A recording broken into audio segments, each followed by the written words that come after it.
Hello दोस्तों, नमस्कार। स्वागत है आपका एडवांस एग्रीकल्चर यूट्यूब चैनल पर।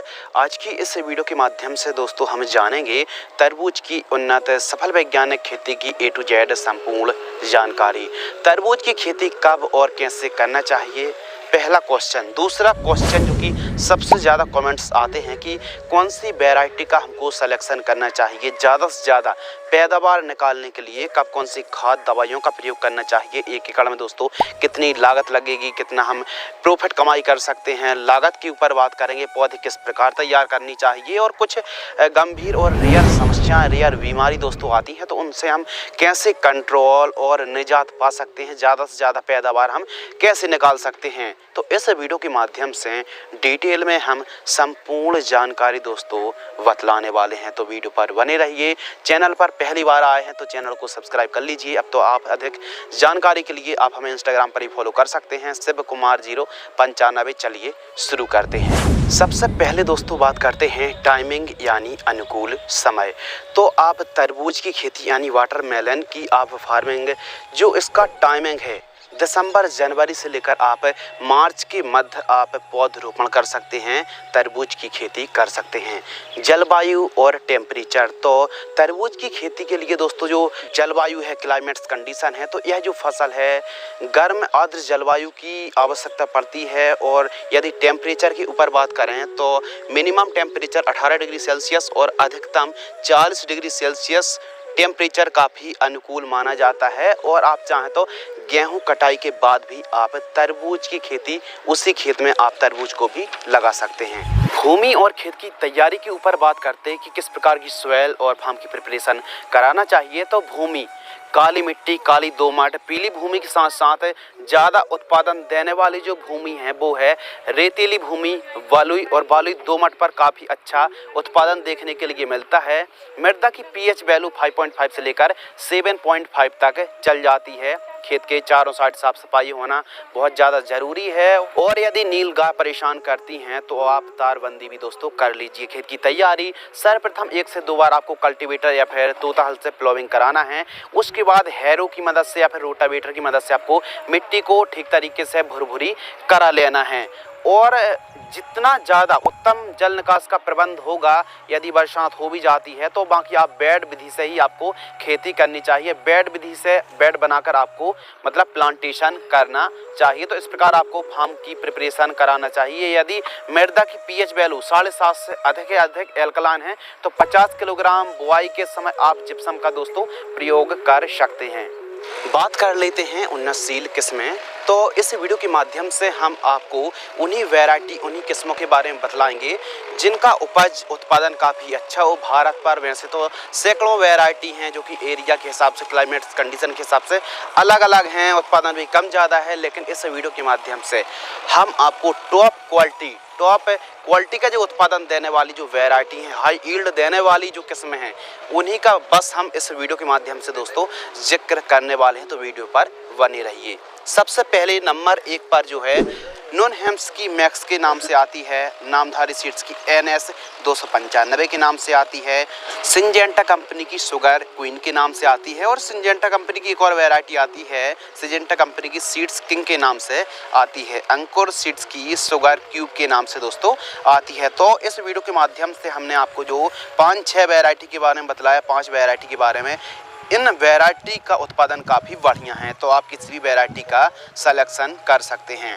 प्रति एकड़ सीड्स, यदि आप 1 एकड़ पर तरबूज की खेती कर रहे हैं तो कितने सीड्स की रिक्वायरमेंट पड़ने वाली है, आइए समझते हैं। तो 150 ग्राम से लेकर 200 ग्राम के आसपास सीड्स की आवश्यकता पड़ने वाली है प्रति एकड़। और जानकारी आपको बीघा के हिसाब से, हेक्टेयर के हिसाब से नहीं, बल्कि प्रति एकड़ के हिसाब से जानकारी दे रहे हैं। और 1 एकड़ में 43,560 स्क्वायर फीट होते हैं प्रति एकड़ पौधे यानी प्लांट्स। यदि आप 1 एकड़ पर तरबूज की खेती करते हैं और सिंगल लाइन पर आप प्लांटेशन करते हैं तो 4000 से लेकर 5000 पौधे के आसपास आवश्यकता पड़ने वाली है 1 एकड़ पर दोस्तों। नर्सरी तैयार यानी किस प्रकार आपको पौधशाला तैयार करना है, कैसे आपको पौधे तैयार करने चाहिए, आइए समझते हैं। तो नर्सरी तैयार करने के लिए विधियां कई हैं, लेकिन सबसे जो फेमस विधि है वो है प्लास्टिक प्रो ट्रे पर आप किस प्रकार नर्सरी तैयार कर सकते हैं, आइए समझते सकते हैं। तो स्वस्थ हरी भरी और रेशेदार जड़ों युक्त नर्सरी तैयार करने के लिए दोस्तों आप प्लास्टिक प्रो ट्रे का इस्तेमाल यूज कर सकते हैं। प्लास्टिक प्रो ट्रे में नर्सरी तैयार करते हैं तो 25 से 27 दिनों पर स्वस्थ हरी भरी नर्सरी तैयार हो जाएगी। प्लास्टिक प्रो ट्रे पर नर्सरी तैयार करने के लिए नारियल की खाद यानी कोकोपीट खाद और वर्मी कंपोस्ट का आपको मिश्रण तैयार करना है और उस मिश्रण पर 25 केजी मिश्रण पर 50 ग्राम यूपीएल कंपनी की साफ फंगिसाइड यानी कार्बेंडाजिम और मैंकोजेब युक्त फंगिसाइड को आपको मिक्स कर लेना है। इन सभी को मिक्स करके प्लास्टिक प्रो ट्रे में भर करके आपको एक एक बीजों की आपको बुआई कर देना है और जो मिश्रण है इस पर हल्की सी नमी होना बहुत ही ज़रूरी है। अब जैसे ही आपने ठीक तरीके से एक एक बीजों की बुआई कर दी है, अब प्लास्टिक प्रो ट्रे को आपको कवर करके रखना है, जो कि आप वीडियो पर देख रहे हैं। लगभग मल्चिंग पेपर में कवर करके आपको रखनी है 3 दिन। उसके बाद दोस्तों आपको जो आपने ग्रीन नेट खींची है या फिर नेट हाउस पर निकाल करके उनको रख दीजिए। इससे जर्मिनेशन जल्दी हो जाएगा।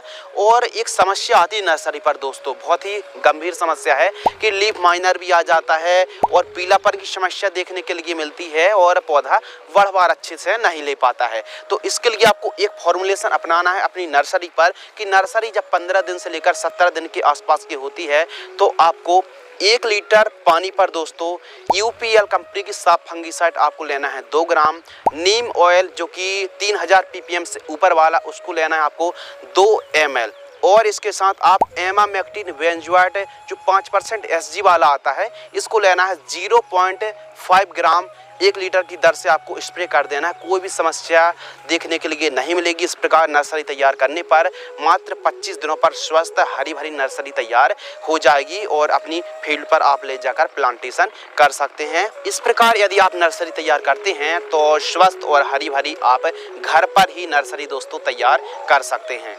वेट तैयार, आप तरबूज की खेती वेट विधि से ही करें, इससे जड़ों का विकास काफ़ी अच्छा होता है। तो बेड मेकर या फिर बेड राइजर से आपको बेड प्रिपरेशन कराना चाहिए दोस्तों।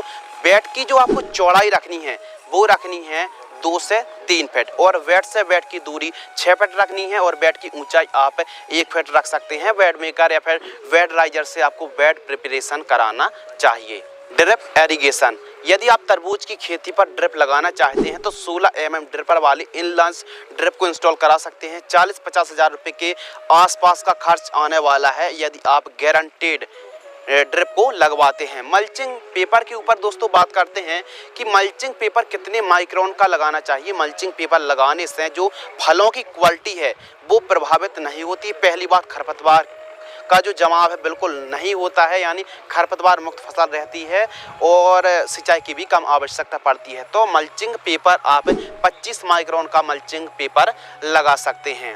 मल्चिंग पेपर में होल्स, तो आप मल्चिंग पेपर पर सिंगल लाइन पर हमको प्लांटेशन करना है तो आपको सिंगल लाइन पर 2 इंची होल्स ले सकते हैं, कुछ इस प्रकार जो कि आप वीडियो पर टूल्स देख रहे हैं। और जब भी आप मल्चिंग पेपर में होल्स कर रहे हों तो ड्रिप को बचाते हुए सावधानी पूर्वक आपको मल्चिंग पेपर में होल्स करना चाहिए। बेसल डोज, यानी जब हम बुआई के समय जो न्यूट्रिएंट की पूर्ति करते हैं यदि करेंगे तो ज़्यादा पैदावार भी देखने के लिए मिलेगी और काफ़ी लाभ भी हमारी फसल को होने वाला है। फसल काफ़ी अच्छे से वनस्पतिक बढ़वा लेगी। तो दोस्तों जो बेसल डोज यानी स्टार्टिंग के प्राइमरी माइक्रो न्यूट्रिएंट है तो बेसल डोज पर आप सिंगल सुपर फास्फेट और उर्वरक खाद 100 किलोग्राम लेना है, DAP di ammonium phosphate 50 kilogram, MOP muriate of potash 20 kg और इसके साथ रीजेंट GR फिप्रोनिल 0.3% 2 किलोग्राम से लेकर 5 किलोग्राम और गोबर की खाद आपको जरूर प्रयोग करना है, वो भी 2 से 3 ट्रॉली। इन सभी को मिक्स करके जब आप बेड तैयार कर रहे हो तो उस समय आपको प्रयोग करना चाहिए। दोस्तों बात कर लेते हैं प्लांट डिस्टेंस की, हमको कितनी दूरी पर तरबूज की खेती करना चाहिए। अल्ट्रा हाई डेंसिटी पर पास में भी नहीं करना है, पैदावार हमको अच्छी मिले। तो इसके लिए जो आपको डिस्टेंस रखना, पौधे से पौधे की दूरी दोस्तों आपको रखनी है 2 फीट, लाइन से लाइन की दूरी आपको रखनी है 5 फीट, जो कि आप एक बेड से दूसरी बेड की दूरी 5 से 6 फीट आप रख सकते हैं। यह डिस्टेंस काफ़ी अनुकूल माना जाता है, तो यह डिस्टेंस काफ़ी उपयुक्त है और उचित है। पौधरोपण यानी प्लांटेशन किस प्रकार करना चाहिए तरबूज का, तो जैसे ही 25 दिन की आपकी नर्सरी हो जाती है सबसे पहले फील्ड पर पर्याप्त मात्रा पर नमी होना सिंचाई कर लीजिए ताकि नमी हो, और नमी मतलब फील्ड पर है तो आपको प्लास्टिक प्रूफ ट्रे से एक एक पौधे को निकालकर आपको प्लांटेशन करना चाहिए। हल्के हाथों से आपको पौधे को जो जड़ है उनको प्रेस करना चाहिए और पर्याप्त मात्रा पर नमी होना चाहिए। और जैसे ही प्लांटेशन हो गया पौधा एकदम सीधा होना चाहिए। और दूसरी बात, जो प्लांट्स है स्टार्टिंग के दिनों पर इरिगेशन की सबसे ज़्यादा ज़रूरत पड़ती है, तो जो सिंचाई है विशेष रूप से आपको सिंचाई पर ध्यान रखना चाहिए। दोस्तों अगले टॉपिक के ऊपर वार्तालाप करते हैं, सिंचाई यानी इरिगेशन। तो आपको तरबूज की फसल पर किस प्रकार की सिंचाई यानी वाटर मैनेजमेंट को सुधार के रखना चाहिए, आइए समझते हैं।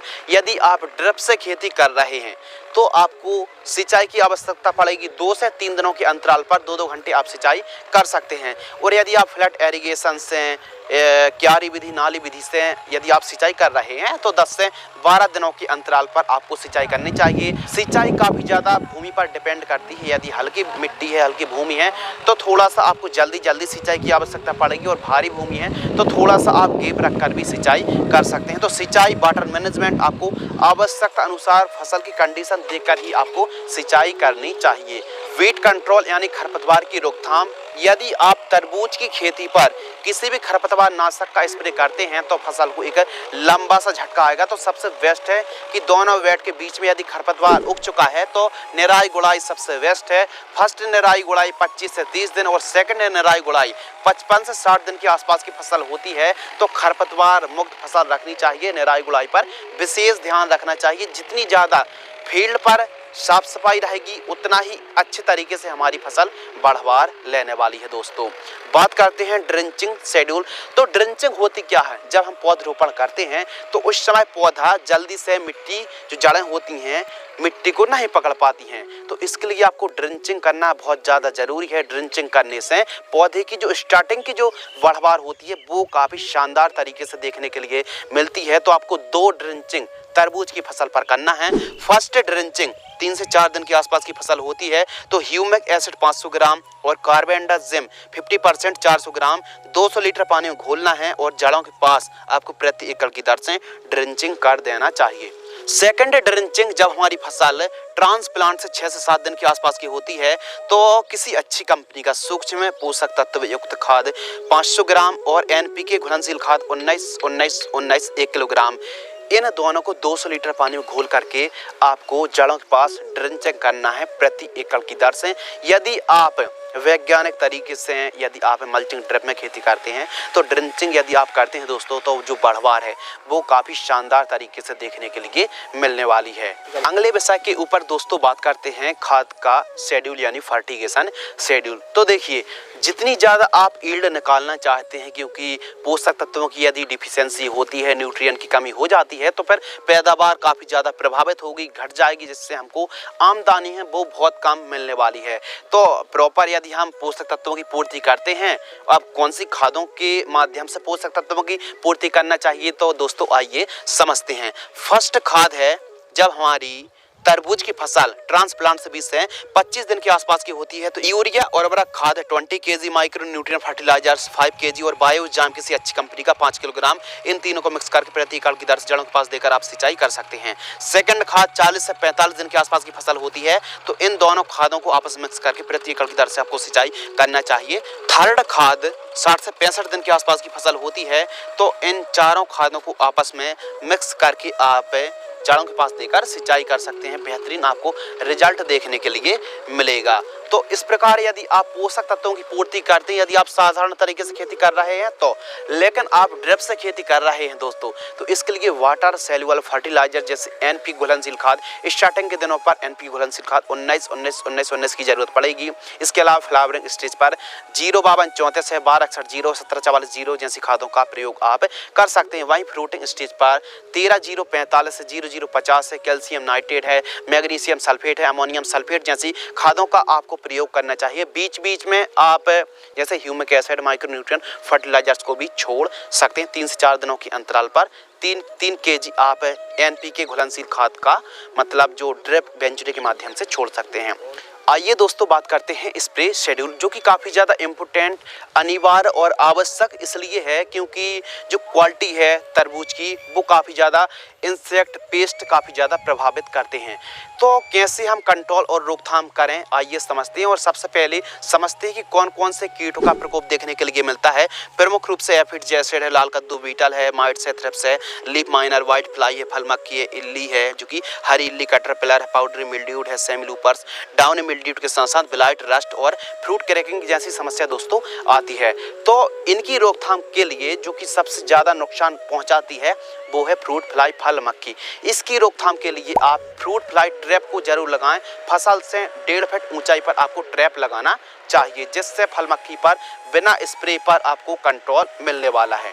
अब दोस्तों फ्रूट फ्लाई फेरोमोन ट्रैप पर ऐसा होता क्या है, तो उसके अंदर एक लीवर होता है जो कि मक्खियों को आकर्षित करता है और जैसे मक्खियां सूंघती हैं तो मक्खियां कंट्रोल हो जाती हैं यानी मर जाती हैं। तो इस प्रकार भी आप एक एकड़ पर 20 फीस दोस्तों पर्याप्त है। और इसके साथ साथ स्टिकी ट्रैप भी आपको लगाना है, पीला और नीला, ब्लू और येलो ट्रैप भी आपको लगाना है। इससे सकिंग पेस्ट पर बहुत बढ़िया कंट्रोल मिलता है। और स्टार्टिंग के दिनों पर आप नीम ऑयल है, फिश ऑयल है और ट्रैप को आपको जरूर लगाना है। प्लस खेत के चारों साइड गेंदे की जो खेती है उसकी आपको एक लाइन जरूर लगा लेना है, इससे भी काफ़ी बढ़िया कंट्रोल मिलता है इंसेक्ट पर। अब बात कर लें कि जो हमने प्राइमरी काम तो कर लिया, लेकिन सेकेंडरी जो वर्क हैं कि कुछ कीटनाशक दवाइयों के स्प्रे तो करने ही पड़ेंगे जिससे फसल को प्रोटेक्शन अच्छा मिले। तो दोस्तों आइए समझते हैं, इस प्रकार भी आप कंट्रोल कर सकते हैं। अब बात कर लें कीटनाशक फंगीसाइड का जो कॉम्बिनेशन है स्प्रे शेड्यूल। तो दोस्तों जो फर्स्ट स्प्रे है वो हमारी तरबूज की फसल ट्रांसप्लांट से 15 से 18 दिन के आसपास की होती है। तो यूपीएल कंपनी की लांसर गोल्ड 40 ग्राम और वायर कंपनी की एंट्राकॉल फंगीसाइड 40 ग्राम 15 लीटर की दर से आपको स्प्रे करना चाहिए। सेकंड स्प्रे 30 से 35 दिन के आसपास की फसल होती है, तो इन दोनों, एक कीटनाशक है और एक फंगीसाइड है, दोनों को मिक्स करके 15 लीटर की दर से आप स्प्रे कर सकते हैं। थर्ड स्प्रे 50 से 60 दिन के आसपास की फसल होती है, तो एक फंगीसाइड और एक कीटनाशक जो कि आप फोटो पर देख रहे हैं, इन दोनों को करके 15 लीटर की दर से आप स्प्रे कर सकते हैं। तो तरबूज की फसल पर 2 से अधिकतम 3 स्प्रे की ही आवश्यकता होती है। यदि रोग, कीट, बीमारी का प्रकोप थोड़ा सा बढ़ता है तो 3 स्प्रे, और यदि कम प्रकोप देखने के लिए मिलता है तो आप 2 ही स्प्रे पर आप तरबूज की जो हार्वेस्टिंग है उसको आप ले सकते हैं। लेकिन तरबूज की फसल पर सबसे ज़्यादा व्हाइट फ्लाई नंबर 1, नंबर 2 फल मक्खी और लाल कद्दू बीटल, इनका कंट्रोल करना, रोकथाम करना बहुत ज़्यादा जरूरी होता है। और फंगस पर विलाइट है, पाउडरी मिल्ड्यू, इनका प्रकोप देखने के लिए दोस्तों अधिक मिलता है। और एक और समस्या आती है वो है विल्ट, फ्यूजेरियम विल्ट। तो ट्राइकोडर्मा, यदि फलता फूलता पौधा सूख जाता है यानी यह एक विल्ट है, और विल्ट की रोकथाम करने के लिए आप 200 लीटर पानी में 500 ग्राम ट्राइकोडर्मा जो पाउडर फॉर्म वाला आता है इनको मिक्स करके आप 4-5 दिन बाद ठीक तरीके से डंडे से हिलाते रहिए, और इस घोल को आप ड्रिंचिंग के साथ यानी ड्रिंचिंग के रूप में आप प्रयोग कर सकते हैं। इससे बिल्ट पर काफ़ी अच्छा कंट्रोल मिलने वाला है। यदि आप ड्रिप से खेती कर रहे हैं और किस प्रकार ड्रिप से फर्टिगेशन शेड्यूल चलाया जाता है स्पेशल, इस पर 3-4 मिनट की वीडियो बनेगी। यदि आप चाहते हैं कमेंट सेक्शन में ज़रूर बताइए, तो हम जो ड्रिप से तरबूज की फसल पर खाद छोड़ी जाती है इस पर भी हम बहुत जल्द एक न्यू वीडियो लाने वाले हैं। आइए दोस्तों बात करते हैं फर्स्ट हार्वेस्टिंग, जो हमने आपको वैरायटी बताई है ट्रांसप्लांट से 60 से 65 दिन के आसपास की फसल होती है, तो हार्वेस्टिंग के लिए हमारी फसल तैयार हो जाती है। तो जो फर्स्ट हार्वेस्टिंग 60 से 65 दिन की फसल हार्वेस्टिंग के लिए एकदम तैयार हो जाती है। आइए दोस्तों समझते हैं लाइफ साइकिल के ऊपर कि तरबूज की फसल की लाइफ साइकिल कितनी है। फर्स्ट हार्वेस्टिंग में जो प्रथम तोड़ाई में समय लगा 65 दिन, और यदि नर्सरी में तैयार होने में जो समय लग जाता है वो है 25 दिन। यदि हम ट्रांसप्लांट से समय माने तो 65 दिन के आसपास का समय लगता है हार्वेस्टिंग आने में, और यदि हम 15 दिन भी इस फसल को चलाते हैं दोस्तों तो ये मान लीजिए 75-80 दिन तो कम से कम लगभग 80 दिन 50 दिन के आसपास का समय तो लग ही जाता है। तो यदि लाइफ साइकिल के ऊपर बात करें तो आप 2.5 से 3 महीने का आप अधिकतम समय मान सकते हैं। तो यह जो तरबूज की फसल है, कम दिन में ज़्यादा से ज़्यादा रेवेन्यू देने वाली फसल, बहुत ज़्यादा लंबा समय इस फसल में नहीं लगता है। बाजार भाव यानी मार्केटिंग रेट तो हमारे किसान भाइयों को 15 रुपये से लेकर 20 रुपये के आसपास प्रति केजी का रेट देखने के लिए मिलता है। रेट हमेशा फ्लेक्सिबल रहता है। यदि आप अंगेती मार्केट में ले जाते हैं अपनी उपज को तो फिर रेट भी अच्छे मिल सकते हैं। रेट अच्छे मिलने पर हमारी आमदनी बढ़ने वाली है। लागत के ऊपर बात करते हैं, यदि आप 1 एकड़ पर तरबूज की खेती करते हैं तो जो लागत है वो 35,000 रुपये से लेकर 38,000 रुपये के आसपास 1 एकड़ में लागत लगने वाली है। आइए समझते हैं प्रोडक्शन। यदि आप तरबूज की खेती 1 एकड़ में करते हैं तो 1 एकड़ में जो यील्ड है, उत्पादन है, 200 क्विंटल के आसपास 1 एकड़ में पैदावार होने वाली है। आइए दोस्तों बात करते हैं मुनाफा प्लस नेट प्रॉफिट। यदि आप 1 एकड़ में तरबूज की खेती करते हैं, यदि हमको 15 रुपये किलोग्राम का ही रेट मिल जाता है यानी 1500 रुपये क्विंटल, और हमने आपको बतलाया कि अधिकतम 200 क्विंटल, हम 180 क्विंटल ही पैदावार मान लेते हैं। 1500 में यदि हम 180 का इंटू कर लेंगे तो 2,70,000 रुपये के आसपास हमारा मुनाफा आ गया। मुनाफा में से लागत को घटा देंगे, 2,70,000 रुपये में हम 38,000 घटा देंगे तो दोस्तों 2,32,000 रुपये के आसपास हमारा नेट प्रॉफिट आ गया। यदि आप 1 एकड़ पर खेती करते हैं तो 2-2.25 लाख रुपए के आसपास आप बड़े आराम से 90 दिन में यानी कम समय पर कम लागत पर तरबूज की फसल से भी हमारे किसान भाई काफ़ी अच्छे से इनकम जनरेट कर सकते हैं, काफ़ी अच्छा मोटा मुनाफा कमाई कर सकते हैं। तो दोस्तों इस वीडियो के माध्यम से हमने आपको डिटेल में संपूर्ण जानकारी, विस्तार के साथ, डिटेल के साथ संपूर्ण जानकारी शेयर की। वीडियो को आपने अंत तक देखा। वीडियो को अंत तक देखने के लिए आपका दिल से बहुत बहुत शुक्रिया, धन्यवाद। जय हिंद, वंदे मातरम।